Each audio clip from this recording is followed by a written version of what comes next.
نحمده ونصلي على رسوله الكريم اما بعد فاعوذ بالله من الشیطان الرجیم بسم اللہ الرحمن الرحیم۔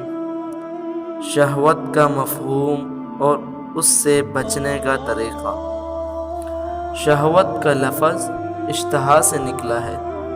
عربی زبان میں اشتہا کسی چیز کی طلب اور بھوک کو کہتے ہیں۔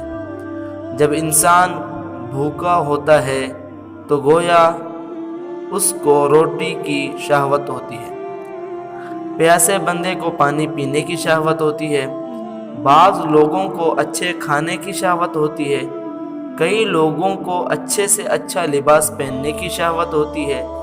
اسی طرح جب انسان جوانی کی عمر کو پہنچتا ہے تو اسے بیوی کی ضرورت ہوتی ہے، اس کے لیے بھی شہوت کا لفظ استعمال کرتے ہیں۔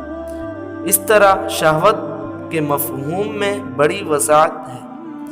بچوں کے اندر میٹھی چیزیں کھانے کی شہوت ہوتی ہے، ان کو ماں باپ چیونگم اور ٹافی کھانے سے منع بھی کرتے رہے، پھر بھی وہ چھپ چھپ کر کھاتے رہتے ہیں۔ ان کے اندر میٹھی چیزوں کے اشتہا رکھ دی گئی ہے۔ کچھ لوگوں کو کھانے پینے کی اشتہا اتنی زیادہ ہوتی ہے کہ وہ بیچارے کھانے کے چٹورے بنے پھرتے ہیں۔ ان کو ہر وقت کھانے پینے کی فکر درویش رہتی ہے۔ کچھ لوگوں کو دنیا میں حکومت کرنے کی اشتہا ہوتی ہے، وہ بیچارے اس طرح اس کی خاطر زندگی برباد کر بیٹھتے ہیں۔ کچھ تو پا لیتے ہیں اور کچھ محروم رہتے ہیں۔ نوجوان مردوں کے اندر عورت کی شہوت زیادہ ہوتی ہے، جبکہ عورت کے دل میں کپڑوں وغیرہ نمائش کا رجحان زیادہ ہوتا ہے۔ ہر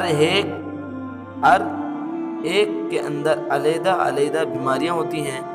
آج کل کے مردوں کو جمال نے برباد کر دیا ہے اور عورتوں کو مال نے برباد کر دیا ہے۔ گویا پوری دنیا کے مسلمان مال اور جمال کے ہاتھوں برباد ہوئے پڑے ہیں۔ مرد نیک ہو، شریف ہو یا صوفی ہو، جمال اس کی کمزوری ہے، اسی لیے آنکھیں قابو میں نہیں رہتی۔